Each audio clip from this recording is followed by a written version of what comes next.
Hello students, ఎలా ఉన్నారు? అందరూ బాగుండాలి, అందులో నేనుండాలని కోరుకుంటున్నాను. సో నేను మీ ఇస్మాయిల్ సార్, ఫిజిక్స్ ఫ్యాకల్టీ. ఈరోజు మనం ఒక ముఖ్యమైన టాపిక్ తీసుకొని వచ్చాను. అంటే ప్రీవియస్ వీడియోస్లో మనం 2 పాయింట్ ఛార్జెస్కి కూలుమ్స్ లా ఫైండ్ చేసాము. ఒక ఛార్జ్ ఒక రాడ్ తీసుకొని దానికి కూలుమ్స్ లా ఫోర్స్ అప్లై చేసి ఫోర్స్ ఫైండ్ చేసాము. అదేవిధంగా సెమీ సర్క్యులర్ రింగ్కి ఒక పాయింట్ ఛార్జ్ తీసుకొని దానికి కూడా మనకు కూలుమ్స్ లా ఫోర్స్ ఫైండ్ చేసాము. ఈరోజు మనం ఒక పాయింట్ ఛార్జ్ యాక్సియల్లీ అంటే మనకు రింగ్కి ఛార్జ్కి మధ్య ఉన్న కూలుమ్స్ లా ఫోర్స్ అది ఫైండ్ చేయబోతున్నాము. సో స్టార్ట్ చేద్దామా? రైట్, ఇక్కడ క్వశ్చన్ రాశాను నేను. ఏ పాయింట్ ఛార్జ్ క్యూ, ఇది point charge Q is placed at the axially of a ring. ఇది రింగ్ మనకు యాక్సియల్గా ఉన్నది అనమాట, స్ట్రైట్ సెంటర్ పాయింట్ నుంచి. Radius R as shown in figure, find the force. ఇది మనకు అడిగిన క్వశ్చన్. అయితే మనం ఇప్పుడు సాల్వ్ చేయబోతున్నాం. ఇక్కడ ఫోర్స్ ఫస్ట్ మనం తీసుకోవాల్సింది ఏంటంటే ఒక రింగ్ తీసుకుంటాం. ఇక్కడ ఇది రింగ్ అనమాట. ఈ రింగ్ యొక్క ఛార్జ్ వచ్చేసి మనకు పాజిటివ్ ఛార్జ్ ఉంటుంది. దీనికి పాజిటివ్ ఛార్జ్ వచ్చేసి క్యూ తీసుకుంటున్నాం, పెద్ద ఛార్జ్ క్యూ. సో ఇక్కడ మనకు యాక్సియల్లీ అంటే సెంటర్ పాయింట్ నుంచి ఇక్కడ ఒక ఛార్జ్ ఉన్నది, పాయింట్ ఛార్జ్ అంటాం దీన్ని. అయితే దీని రేడియస్ వచ్చేసి మనకు రేడియస్ ఆర్ ఉంటుంది. ఆర్ తెలుసు కదా, క్యాపిటల్ ఆర్ ఇలా తీసుకుంటాము ఆరు. అయితే ఇక్కడ వరకు మనకు డయాగ్రామ్ ఇచ్చాడు క్వశ్చన్లో. అయితే మనం తీసుకోవాల్సింది ఏంటంటే ఈ రేడియస్ ఆర్ కాబట్టి ఇందులో మనం డైరెక్ట్ సబ్స్టిట్యూట్ చేయలేము. ఛార్జ్ 2 ఛార్జెస్కి ఫోర్స్ రాసేయడం పాసిబుల్ కాదు. ఇది రింగ్, అది పాయింట్ ఛార్జ్. అందుకోసం ఏం చేస్తాం, మనం continuous charge distribution method use చేస్తాము. సో కంటిన్యూస్ ఛార్జ్ డిస్ట్రిబ్యూషన్లో ఒక స్మాల్ పార్ట్ మా ఛార్జ్ తీసుకొని ఆ ఛార్జ్ రెండింటికి మనం ఒక ఫోర్స్ రాసుకొని దాన్ని ఇంటిగ్రేషన్ చేస్తే మనకు వాల్యూ వచ్చేస్తుంది. సో అయితే ఇక్కడ ఒక స్మాల్ పార్ట్ అంటే ఒక చిన్న ఛార్జ్ తీసుకుంటాం. ఇక్కడ చూడండి, ఈ ఛార్జ్ ఎంత వచ్చేస్తుంది మనకు, DQ ఛార్జ్ అనుకుంటున్నాం. ఎంత? DQ charge. అయితే ఈ లెంత్ వచ్చేసి మనకు DL అనుకుంటున్నాం. అయితే ఇక్కడ నుంచి మనకు ఈ ఛార్జ్కి ఈ ఛార్జ్ కలిపితే ఇక్కడ మనకు ఒక యాంగిల్ ఫామ్ అవుతుంది. ఆ యాంగిల్ ఎంత అంటే θ అవుతుంది.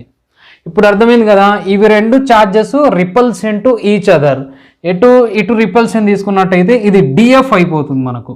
సో అదేవిధంగా ఇక్కడ కూడా సేమ్, ఇక్కడ పాయింట్ కూడా ఛార్జ్ తీసుకొని DL లెంత్ తీసుకుంటే మనకు ఇక్కడ కూడా ఒక ఫోర్స్ యాక్ట్ అవుతుంది. ఈ ఫోర్స్ వచ్చేసి మనకు రిపల్సియన్ ఫోర్స్ DF అయిపోతుంది. ఇక్కడ వరకు క్లియర్ కదా స్టూడెంట్స్? అయితే మనకు ఇక్కడ రెండు కాంపోనెంట్స్ ఫామ్ అవుతాయి. ఒకటేమో ఇక్కడ DF cos θ హారిజంటల్, అంటే ఇది x యాక్సిస్ కింద DF cos θ, వర్టికల్ వచ్చేసి DF sin θ. రెండు యాంగిల్స్ ఫామ్ అయినాయి. సో ఇక్కడ కూడా మనకు తీసుకున్నట్టయితే DF sin θ. So DF sin θ ఈ రెండు క్యాన్సిల్ అయిపోతాయి మనకు, వీటితో పని లేదు మనకు. నెక్స్ట్ ఇంకా మిగిలింది ఏంటి మనకు, హారిజంటల్ కాంపోనెంట్ అంటే యాక్సియల్లీ ఒక ఫోర్స్ యాక్ట్ అవుతుంది. అది ఎంత ఫోర్స్ మనకు, DF cos θ. సో అందుకోసం DF cos θ తీసుకొని మనం ఇంటిగ్రేషన్ చేస్తే మనకు ఆన్సర్ వచ్చేస్తుంది. క్లియర్ కదా స్టూడెంట్స్? రైట్, మీరు ఇంటెలిజెంట్స్, తప్పకుండా మీకు అర్థమవుతుంది ఇది. సో అదేవిధంగా ఇక్కడ మనకు తీసుకోవాల్సింది కూలుమ్స్ లా ఫోర్స్ ఏంటి students?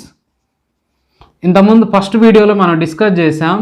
F = K × Q1 Q2/R² కదా, అంతే కదా.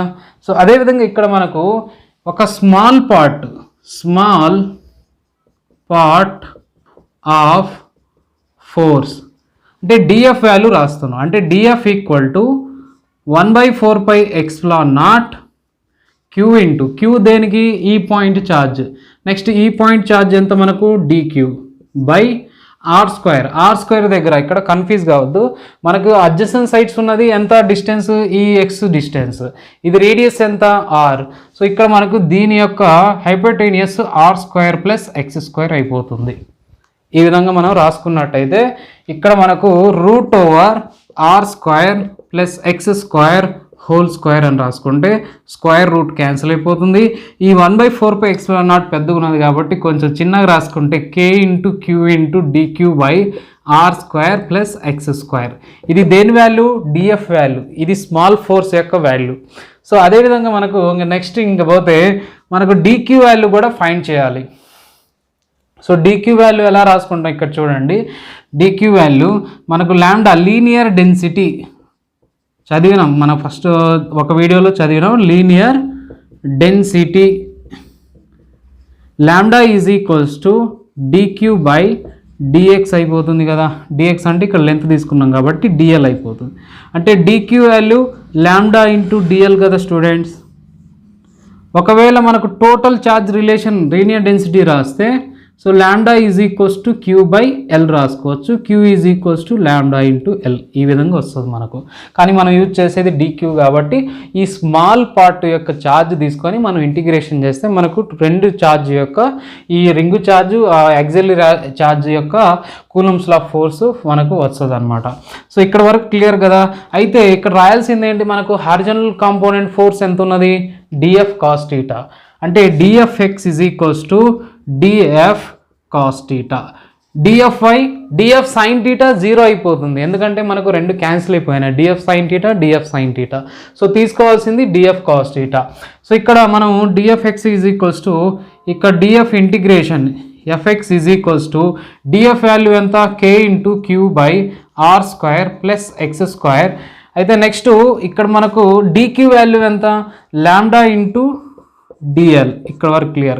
ఇక నెక్స్ట్ కాస్ θ వాల్యూ రాయాలి. సో కాస్ θ వాల్యూ ఇక్కడ ట్రయాంగిల్ OAB, ఈ ట్రయాంగిల్ OAB నుంచి triangle OAB cos θ is equals to adjacent sides ఎంత మనకు? x and hypotenuse r square plus X square కదా స్టూడెంట్స్.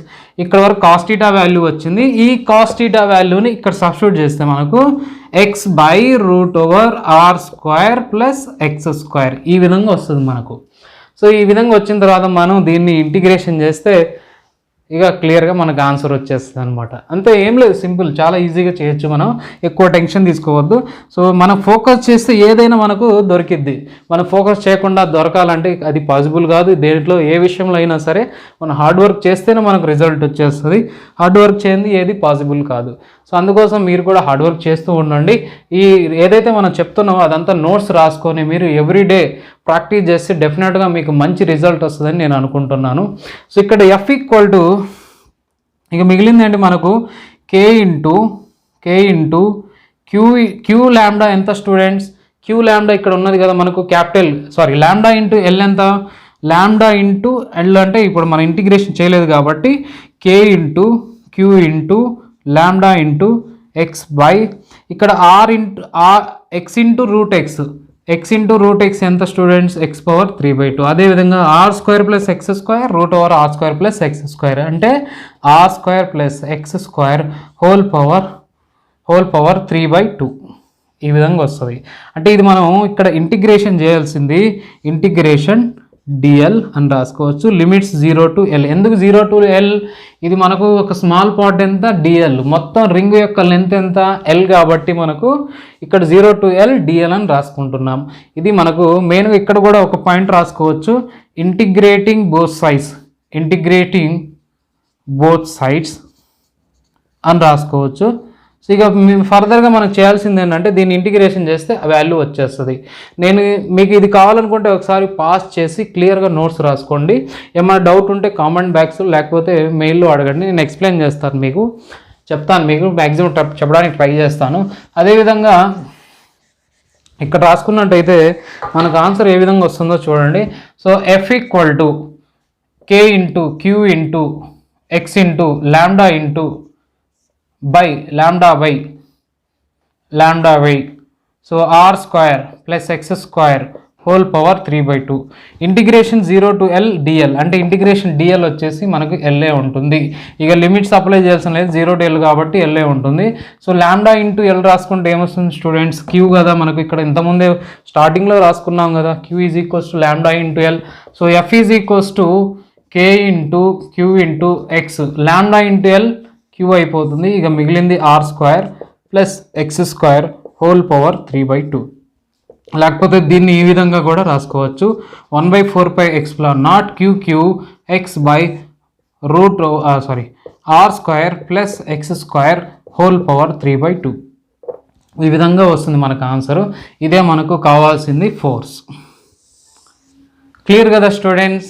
ఓకే, మీకు ఇది నచ్చినట్టయితే ఫస్ట్ సబ్స్క్రైబ్ చేయండి, లైక్ చేయండి, షేర్ చేయండి మీ ఫ్రెండ్స్కి కూడా. సో మీ ఆదర అభిమానాలతోనే నేను ఈ వీడియోస్ చేస్తున్నాను, మీ యొక్క ఆదరణతోనే నేను ఈ వీడియోస్ చేయగలుగుతాను. సో మీరు ఎంకరేజ్ చేయండి, నా ఛానల్ని మీరు ముందుకు నడిపించండి. Thank you very much. All the best.